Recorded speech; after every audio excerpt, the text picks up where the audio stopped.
And so, for example, looking through here, the project that replaces the doors at 150 South Main Street might not be as attractive as some of the other applications that are before us. However, it brings it into compliance with the fire code, which I think was one of the intentions of the city council when they funded these. Okay. I had noticed one on here, Brother Brewing, and it's for tables and chairs. And we're supposed to be doing that? It's supposed to be just for the landscaping and the building and that type of thing.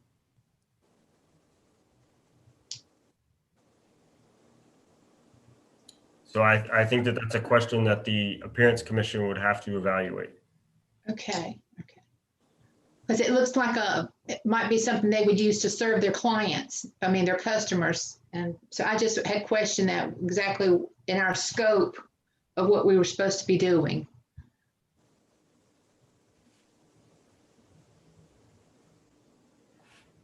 Hey, Nathan, since we're not in don't have a quorum, am I allowed to talk about that? I think we can discuss, we just can't take action. If it was quasi-judicial, we couldn't even do what we've already done. But given that it's not quasi-judicial, a quorum hasn't been convened, so we can't take action, but we can make a recommendation. Can I ask how you're expecting to get the fourth vote? I think once we're done here, then we send out an email.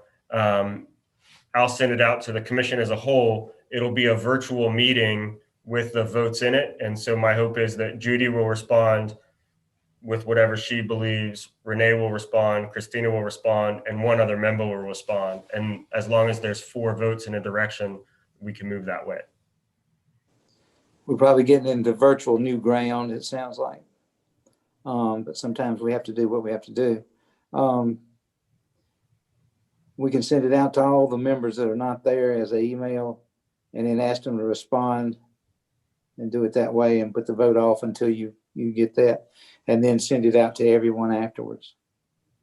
And can I ask, Nathan, you said that there's enough money in the budget to provide everyone with we are allowed to give up to 50% of the cost of the project. So are you saying that we have enough money in the budget to, at this point, award everyone 50% of the cost of their projects? If it's 50% or $5,000. So Yeah. Some of the projects were much more than that. But we can't give more than 50%. And the one item D, Realty of America on 120 South Main Street, painting the exterior, that one was actually funded last year and therefore doesn't need to reapply by the way the council approved funding for this year. So there's approximately $15,575 worth of application in front of us. And there are enough funds to provide that additional 575 based on the way the budget was written this year. Okay, thanks. I have another question for you. Okay, so I noticed the Realty and I noticed the one that says Shamrock. They're in the same building. Are the guidelines per building, like it's one tax map and one tax map number, or is that how this works? Because it looks like there's 2 requests on the same building. It is tax ID, but those parcels have different tax IDs. While it appears to be one building, it is legally condominiumized into multiple structures. Okay, thank you.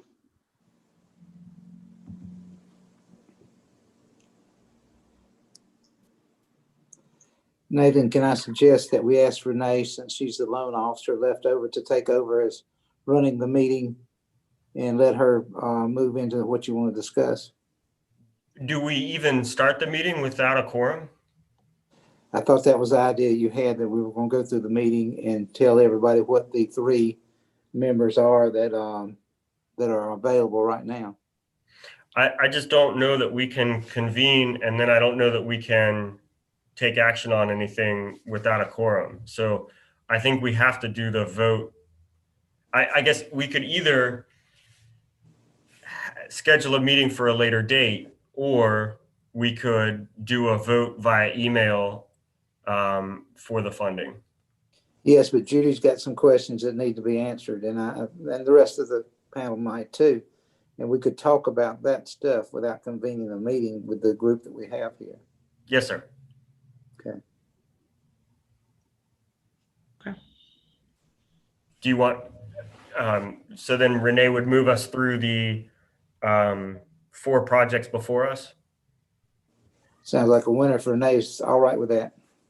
So there would be no formal motions is what I'm hearing you say. Exactly. So we could just start with, I think it's the first one on the packet. The, was it the Trailhead Church? Start with that one. Jeff, if you would promote Josh, Dave, and Justin, is that everybody, or is anybody else for this one?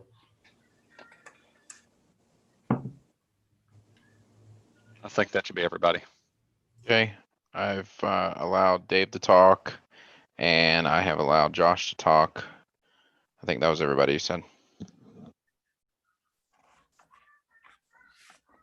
And Justin Snyder as well.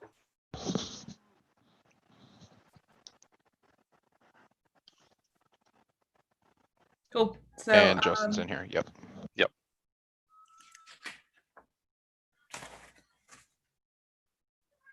I guess they can explain the project some. Sure. So good afternoon. I'm Justin Snyder. It's a pleasure to speak to you tonight. I'll share with you kind of our proposed project. We, again, are Trailhead Church at 615 West Harding Street. The proposal that we have put forward is essentially a phase 2 of a 3-phase landscape installation project at the church. So if you're thinking about the church and the location as you're coming in from the west side of Hardin Street, as you enter the Welcome to Graham sign, the first building that you see there on the left is the old warehouse that is will be the new home for Trailhead Church. So again, located right off of West Harding Street, across from what's the restaurant? I just went blank. Josh, help me out. Grillworks. Grillworks. Thank you, sir. If you remember, prior to the church taking over the property, that property had a chain link fence that surrounded the property, some storage of a lot of large trucks, and just was in a state where it was serving basically as a storage facility and a little bit of under repair. So phase 1 of that project was to come in and has already been completed. And I think in the proposal, there's some pictures of phase 1, but it was removal of the chain link fence, installation of a split rail fence that surrounded the property, cleanup of some of the trees alongside Harding Street, and then resurfacing the asphalt in the parking lot, and then just some removal and cleanup of the turf and shrub areas. So that component has already been done, which moves us into phase 2, which we have submitted for funding as part of the grant. Phase 2 will include essentially bed preparation for the landscaping that is to come. So coming in and defining each of those landscape beds, incorporating some soil amendments, soil testing, bed edging, et cetera, to get those beds ready for plant installation. Then coming in and mulching those beds, obviously to just improve the appearance. From a turf perspective, coming in and overseeding those turf areas with some fescue, providing some weed control.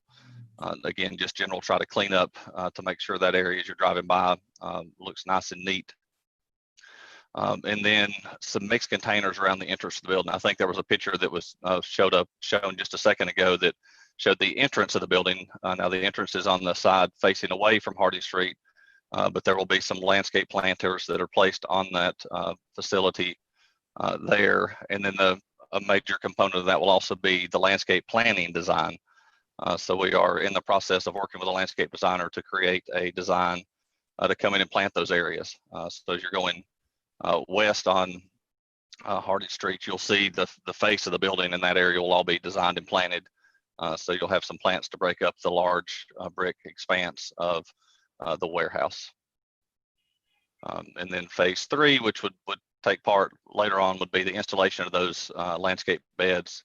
And then of course, continued maintenance of the turf and electrical equipment and those things around the facility. So happy to answer any questions, or if Pastor Josh or Dave, if you want to speak to some more about the plans for the property. I mean, I'm good. I talk quite a bit, so I'll let you guys ask questions. Does anyone have any questions? Or I'm good. Judy, do you have any questions? I don't, thank you. Okay. Cool. We can move on, I guess, to the next one, which is the Renee, before you go, what was the total cost on the last one? I believe they're asking for $12,340. Okay, thank you. So they wanted the $5,000 match, but the total project was more than 12 grand. Okay. So next is the, which is it? Yeah, the Audrey McHugh Shamrock Nutrition one with the doors.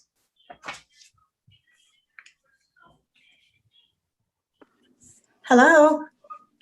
Hi. Hi. This is Audrey. Me and my daughter own Shamrock Nutrition, and we own Calm in Hands. So we have like a 3-corner unit of the property, and we would like to replace the doors for the storefront, the double doors. Both units are old ones, and we now have gaps down the center, which we have tried so many times to get the film that goes in between the insulation, and nobody has it. They tell me the doors are too old.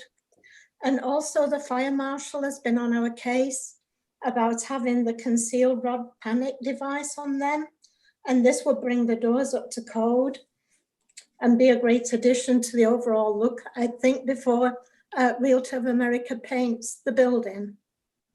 We would like to go with the Alamance Glass quote, which is for both doors is $6,157.34. We did get a quote from Absolute Glass, which was just under $6,000, but they wanted to put the new doors in the old frames because they said it would be too much trouble to put new frames. But we don't want to pay for new doors in old frames, so we'd rather go with the Alamance Glass quote for both doors, $6,157. Thank you. Ms. McHugh, if you would wait for just one moment. I think that we have to choose the lesser of the two projects to fund. That's fine. You That's may fine. pick- Yeah, I We will think just you pay can- the difference. Exactly. Yes, Perfect. yes, no problem. Thank We're you. just happy you help us. Absolutely. Yes, we're very grateful. Does anyone have any questions? Any questions? Okay. Cool. Thank you. Thank you. Do you need anything else from us? I don't think so. Okay. Thank you very much for your consideration. We appreciate it. Yeah. Y'all have a good night. And thank Laura for all her help, please, from me. She's right here. You can thank you yourself. She's Hey, right there. Laura. You're welcome. It's good to see you again. Thank you. You're welcome. Oh, Thanks, guys. Have a great night. good night. So I think the next one is Neil Wood.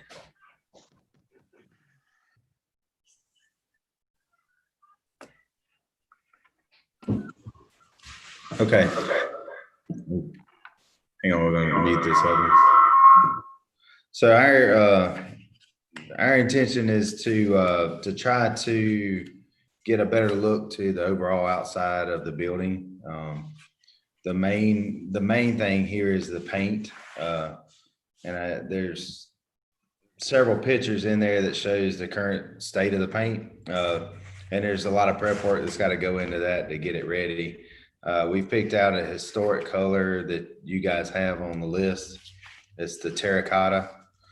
We're looking to scrape and clean and repaint the entire building on the front and on the left side, which face both Hardin Street and Maple. The second thing is to redo the facing on the canopy, which is a metal cover that goes around the front of it. Currently is white and it's in pretty bad shape. So it'll be kind of resurfacing that area and covering it up over and underneath it. And then the final thing is on the back side, which faces Maple, to do some landscaping and patio pavers and some different things like that to dress up the back so that there's an area in the back for people to go. Because we're looking at doing a restaurant there. So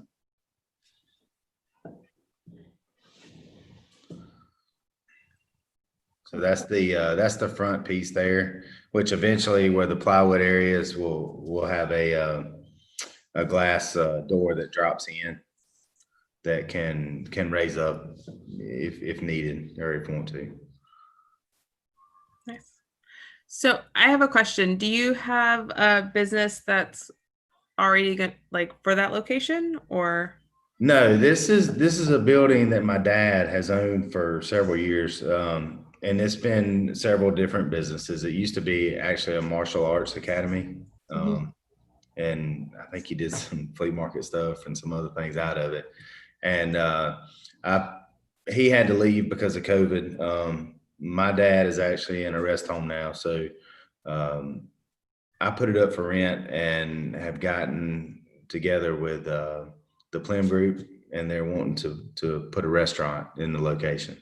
So it's going to be a brand new business, a brand new restaurant, and we're just looking to make it look a lot better than it does now. So, Ms. Russell, I think Patrick Miller is also one of the attendees if you want him to be promoted to discuss anything about the project.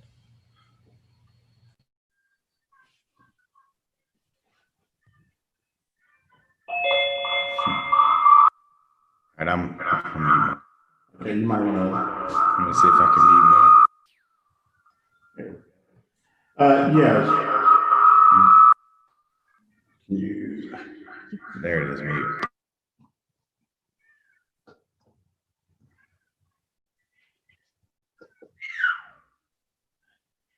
All right. Is Patrick gonna talk? Is that? I think so. And if you turn down the volume on Neil's machine, then leave the volume up on Patrick's, it should work. Okay, we good? Okay, so it's actually not the Plym Group. It's 127 West LLC.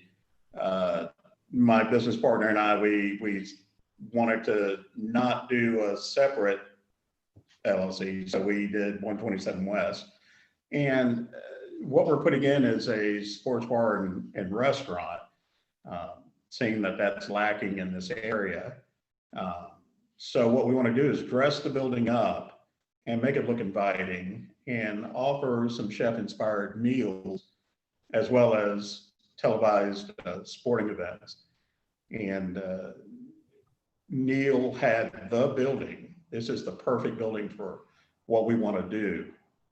So we do want to put the roll-up doors in, like the larger picture, for inside and outside seating, and then do some extra outside seating. And then inside, have a number of TVs so folks can watch sports 7 days a week.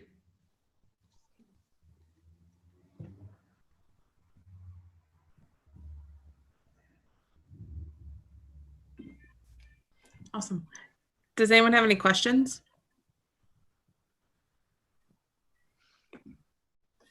This is one that would work with HRC, which we've spoken with Patrick about as well, because they are considered in the historic downtown. So it would be one that would go before HRC with a major COA as well.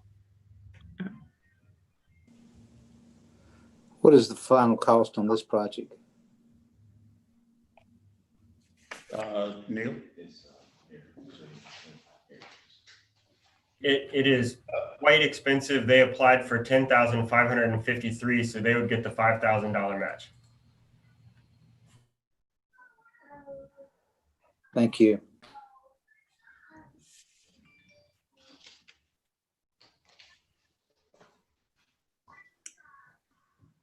All right. I think the last one is Little Brother Brewing.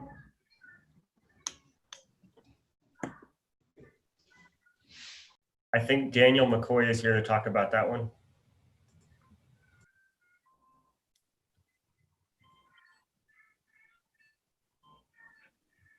Daniel's here, sorry. Can you hear me? Hello? Yes, sir, go ahead. My name is Daniel McCoy, one of the co-owners of Little Brother Brewing. We're excited to be opening our second location in downtown Graham, 106 West Elm Street. Our proposal is to, we're doing signage, new signage to the building. The building was previously occupied by Beer Co., which is a bottle shop. And we've put in the new signage. It looks terrific. And we are trying to create kind of a welcoming entrance and utilize the space in the front, especially in our times now. It's as important as ever to really have outdoor options as much as you can.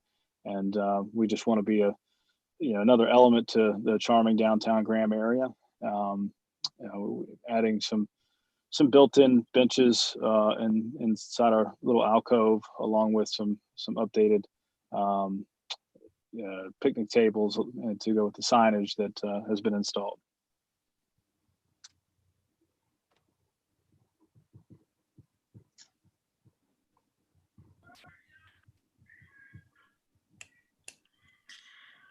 Does anyone have any questions? Just the ones that I had earlier, but he said they were going to look into it, right? It's not so much an us look into it as the Appearance Commission gets to decide what the funds are for.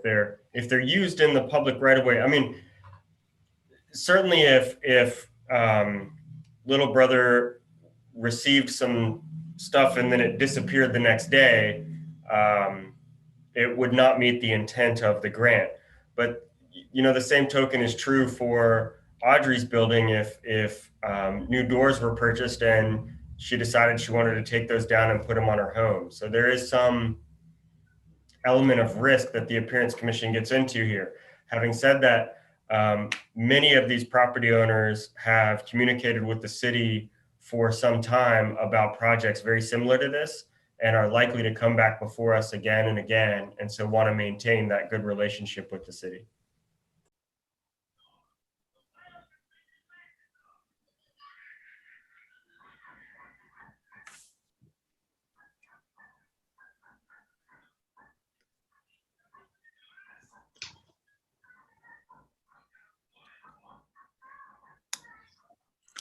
How do we feel about doing that?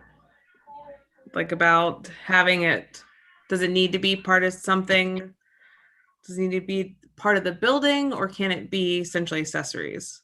Like, I feel like Judy, you're kind of leaning towards keeping it more about the building itself and the property.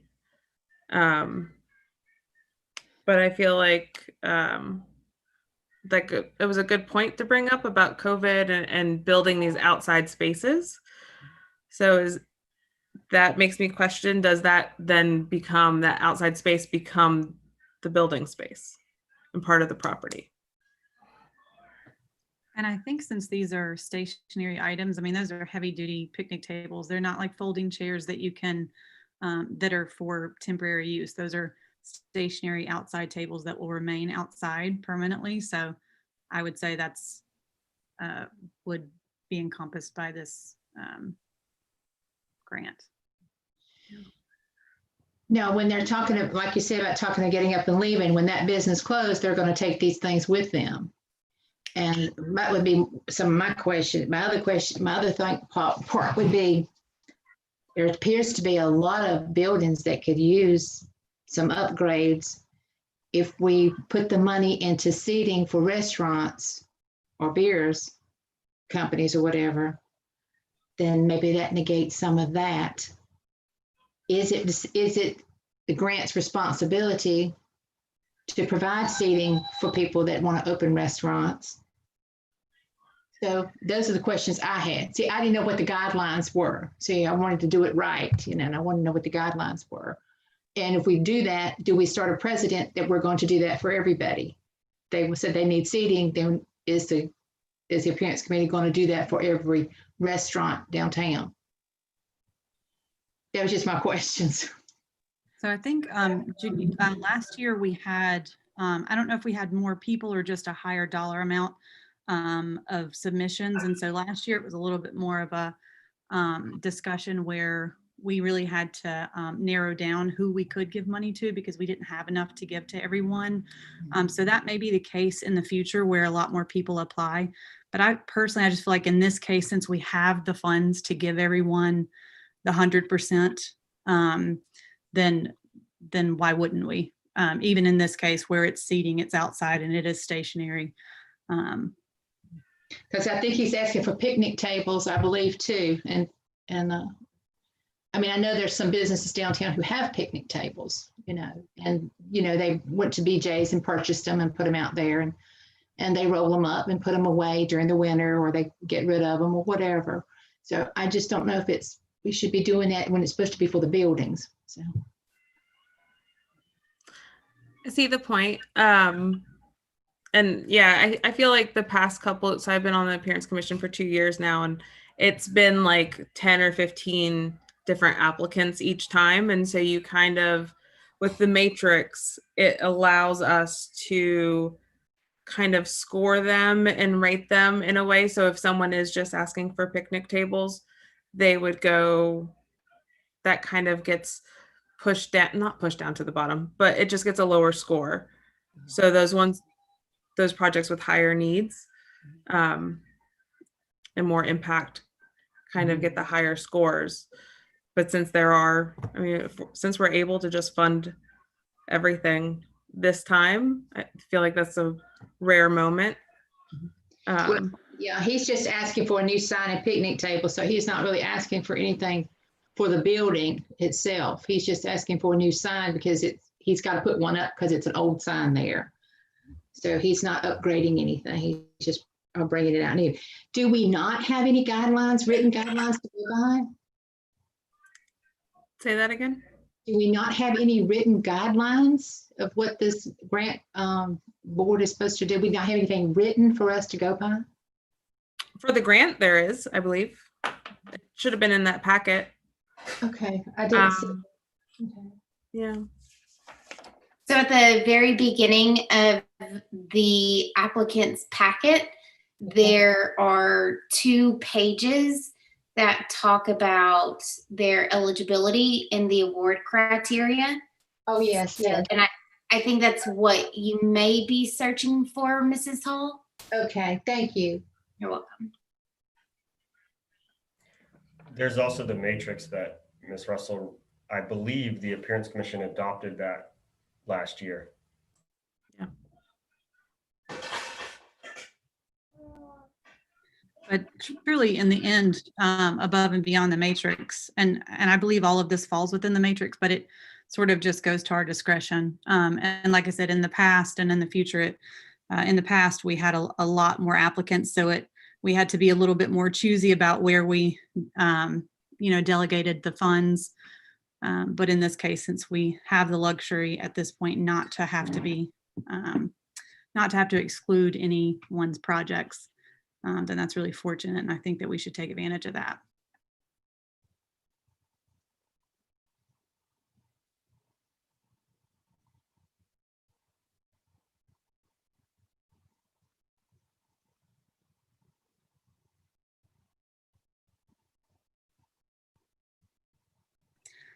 But Nathan, that's not something we can decide at this point, right? That'll be, you'll send that out through email and we will all individually vote on that option. Yeah, and so this meeting is also posted to YouTube, so I'll make a recommendation with a link. It won't go out immediately because it takes YouTube some time to parse the video, whatever, but I'll send it out first thing tomorrow morning that says, hey guys, if you want to hear about the projects and the applicants, present them to the Appearance Commission, you can do so at this link. And then we request whether or not you want to fund them. I think that the easiest way to do it would be to say, do you want to fund project A, full sum, none, project B, full sum, none, and we'll go through that way. And as long as they all get 4 or more votes as fully funded or none, whatever, it'll be easy and we'll be done.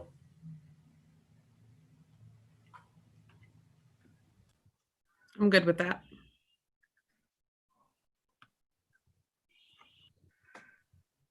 Yeah, and I would ask just Nathan, I'm sure you will do this, but just when you all send that email out, just make it clear that even if we give everyone 100% of what we can give them, we have the funds to do that.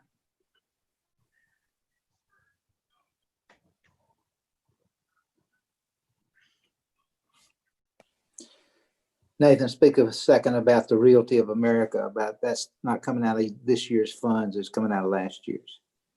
Yes, sir. So Project D, the Realty of America, 120 South Main Street with the painting of the exterior, the total project value was somewhere around $30,000. And the way the funds were allocated this year in the budget, it was determined that those were already allocated to that project and it doesn't need to reapply.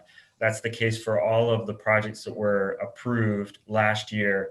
Some of the other ones include the repainting of the Sternberg building. There were some other projects that if they were already approved, but because of COVID, not able to complete those projects, that was wrapped into the budget and covered through a different means.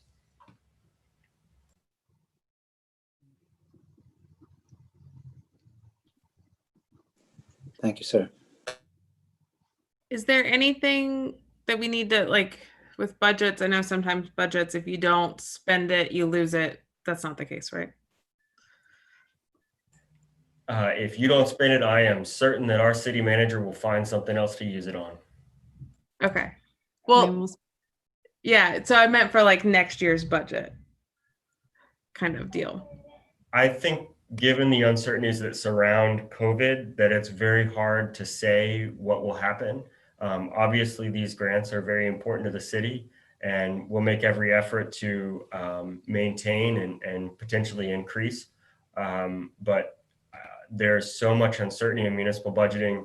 I can promise we won't have a $5 billion shortfall like NCDOT, but we're not sure what sales revenues are going to do for the year-end receipts, and property taxes really only cover fire and police. So there may well be some projects that are reduced in scope in 2020, 20 or 21, 22.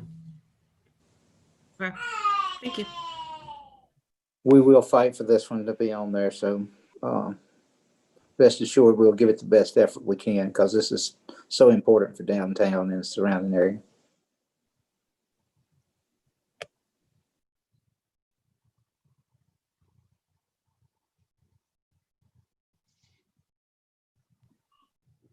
Is there anything else that we need to cover?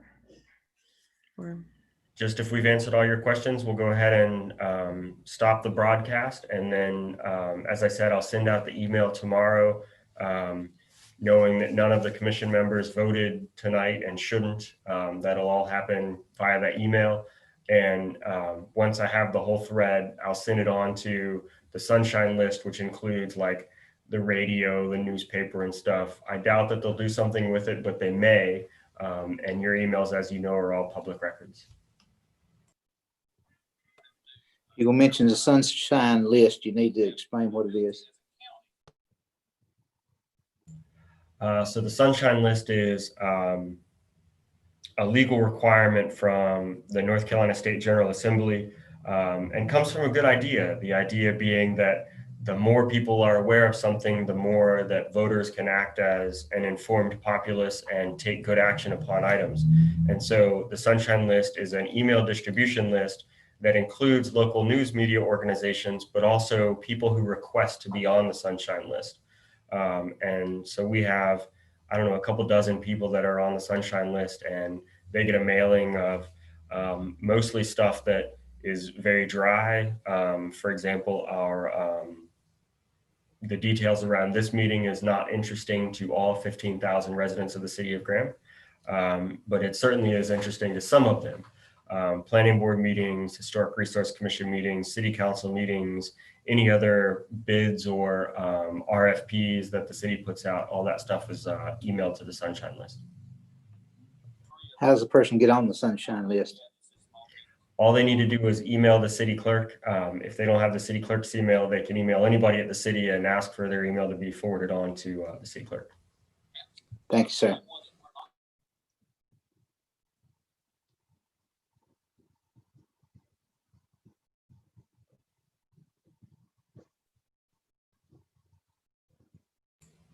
So unless any of the other commission members have any questions, I think we're good to, it's not an adjournment, but in the session, and we'll vote by email tomorrow.